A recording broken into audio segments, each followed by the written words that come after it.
ಸರ್ಕಾರ, ಅಧಿಕಾರಿಗಳಿಗೆ ಹೇಳಿ ಧಿಕ್ಕಾರ. ಟೊಮೆಟೊ ಬೆಲೆಗೆ ನಿಗದಿ ಮಾಡಿದ ಸರ್ಕಾರಕ್ಕೆ ಹೇಳಿ ಧಿಕ್ಕಾರ. ಬೇಕೇ ಬೇಕು, ಬೇಕೇ ಬೇಕು.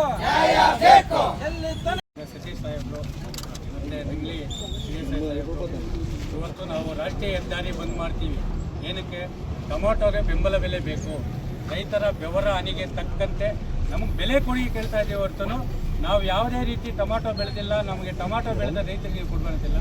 ಮಾವು ಬೆಳೆಗಾರರಿಗೆ ಕೊಟ್ಟಂತಹ ಆದ್ಯತೆ ಕೇಂದ್ರ ಮತ್ತು ರಾಜ್ಯ ಸರ್ಕಾರ ಟೊಮಾಟೊ ಬೆಳೆಗಾರರಿಗೂ ಕೊಡಬೇಕು ಅಂತೇಳಿ ಇವತ್ತು ರಾಷ್ಟ್ರೀಯ ಹೆದ್ದಾರಿ ಬಂದ್ ಮಾಡಬೇಕಂತೇಳಿ ನಾವು ನಿರ್ಣಯ ತಗೊಂಡಿದ್ವಿ. ಇಲ್ಲ, ನಾವು ಅಧಿಕಾರಿಗಳಿಗೆ ಕರೆಸ್ತೀವಿ, ನಿಮಗೆ ನ್ಯಾಯ ಕೊಡಿಸ್ತೀವಿ ಅಂತ ಹೇಳಿದ್ರೆ ಇವತ್ತು ಮಾರ್ಕೆಟ್ ಮುಂದ್ಗಡೆ ಸಾಂಕೇತಿಕವಾಗಿ ರೈತರು ಮತ್ತು ವ್ಯಾಪಾರಸ್ಥರು ಮತ್ತು ಎಲ್ಲ ದಲ್ಲಾಳರು ಎಲ್ಲರೂ ಸೇರಿ ಇವತ್ತು ನಾವು ಹೋರಾಟ ಮಾಡಿದ್ದೀವಿ. ಹೋರಾಟಕ್ಕೆ ಸ್ಥಳಕ್ಕೆ ನಮ್ಮ ಕಾರ್ಯದರ್ಶಿಗಳು ಬಂದಿದ್ದಾರೆ, ನಮ್ಮ ತಹಸೀಲ್ದಾರ್ ಅವರು ಕೇಶಪ್ಪ ಸಾಹೇಬರು ಬಂದಿದ್ದಾರೆ. ತಹಸೀಲ್ದಾರ್ ಅವರು SIR ಮೀಟಿಂಗ್ ಇದೆ ಅಂತೇಳಿ ಬಂದಿಲ್ಲ. ಆದರೂ ನಾವು ಕೇಳ್ತಾ ಇರೋದಕ್ಕೆ 48 ಗಂಟೆಗಳ ಕಾಲ ಅವ್ರಿಗೆ ಕಾಲಾವಕಾಶ ಕೊಡ್ತಾ ಇದ್ದೀವಿ.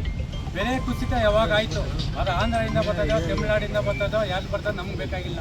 ನಮಗೆ ಬೆಂಬಲ ಬೆಲೆ ಬೇಕು. ಪ್ರತಿ ಕೆಜಿಗೆ 30 ರೂಪಾಯಿ ಕೇಳ್ತಾ ಇದ್ದೀವಿ. ನ್ಯಾಯಯುತವಾಗಿ ಕೇಳ್ತಾ ಇದ್ದೀವಿ. ಯಾಕಂದರೆ ಕೃಷಿ ಸಾಮಗ್ರಿಗಳ ಬೆಲೆ ಏರಿಕೆ ಆಗ್ಬಿಟ್ಟೈತೆ.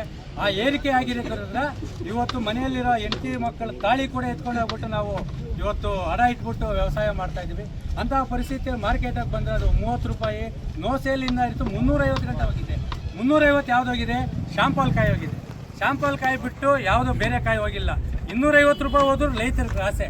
ಅದರಿಂದ ಏನು ನೀವು ಉನ್ನತ ಮಟ್ಟದ ಅಧಿಕಾರಿಗಳಿದ್ದಾರೆ, ನಿಮ್ಮ ಗ್ರೀನಿಂಗಿಗೆ ಎಷ್ಟು ದಿವಸದಿಂದ ಬೆಲೆ ಕುಸಿತ ಆಗಿದೆ, ಆ ಕುಸಿತದ ಒಂದು ವರದಿಯನ್ನು ಮಾನ್ಯ ಸಹಾಯಕ ನಿರ್ದೇಶಕರೇ ಮಾನ್ಯ GC ಅವರಿಗೆ ನೀವು ಕೊಡುವ ಮುಖಾಂತರ ಸರ್ಕಾರಕ್ಕೆ ಅದಕ್ಕೆ ತಲುಪಿಸಿ ನಮಗೇನಾದರೂ ಬೆಂಬಲ ಬೆಲೆ ಕೊಡದೇ ಇದ್ದರೆ ನಾವು ರಾಷ್ಟ್ರೀಯ, ರಾಜ್ಯ ಮತ್ತು ಗ್ರಾಮೀಣ ರಸ್ತೆಗಳಲ್ಲಿ ಟೊಮಾಟೊ ಸುರಿಯೋ ಬದಲು ಅದೇ ಟೊಮಾಟೊ ಎತ್ಕೊಂಡ್ಬಂದು ಎಲ್ಲ ಹೆದ್ದಾರಿಗಳಲ್ಲಿ ಸುರಿಯಬೇಕಾದ ಪರಿಸ್ಥಿತಿ ಬರ್ತದೆ.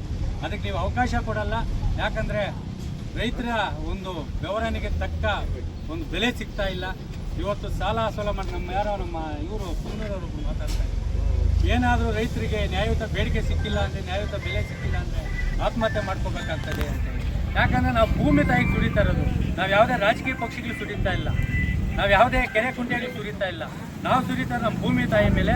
ಆ ಭೂಮಿ ತಾಯಿ ಕರುಣೆ ತೋರಿಸ್ತಾ ಇಲ್ಲ.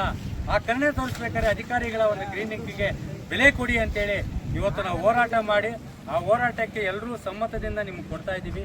ನಮಗೇನಾದರೂ ನಿಮ್ಮ ವರದಿ ತಪ್ಪು ಅಂತೇಳಿ ಇದು ಕಾಣಿಸಿದರೆ ಖಂಡಿತವಾಗ್ಲೂ ನಿಮ್ಮ ವಿರುದ್ಧವೇ ನಾವು ಹೋರಾಟ ಮಾಡಬೇಕಾದ ಪರಿಸ್ಥಿತಿ ಬಂದು ನಾವು ನ್ಯಾಯಯುತ ಬೇಡಿಕೆಗಳನ್ನು ಈಡೇರಿಸುವಂತೆ ಮಾಡುವಂಥ ಪರಿಸ್ಥಿತಿ ಬರ್ತದೆ. ಅದಕ್ಕೋಸ್ಕರ ರೈತರು ಕಾನೂನನ್ನು ಕೈಗೆತ್ತಿಕೊಳ್ಳುವಂತಹ ಒಂದು ನಿರ್ಧಾರಕ್ಕೆ ತೆಗೆದುಕೊಳ್ಳುವ ಮೊದಲು ನಿಮ್ಮ ಅಧಿಕಾರಿಗಳು ಕೆಲಸ ಮಾಡಿ ರೈತರ ಪರವಾಗಿ ನಿಲ್ಲಬೇಕಂತ ನಿಮ್ಮ ಕೈ ಮುಗಿದು ಕೇಳ್ಕೊಳ್ತಾ ಇದ್ದೀವಿ.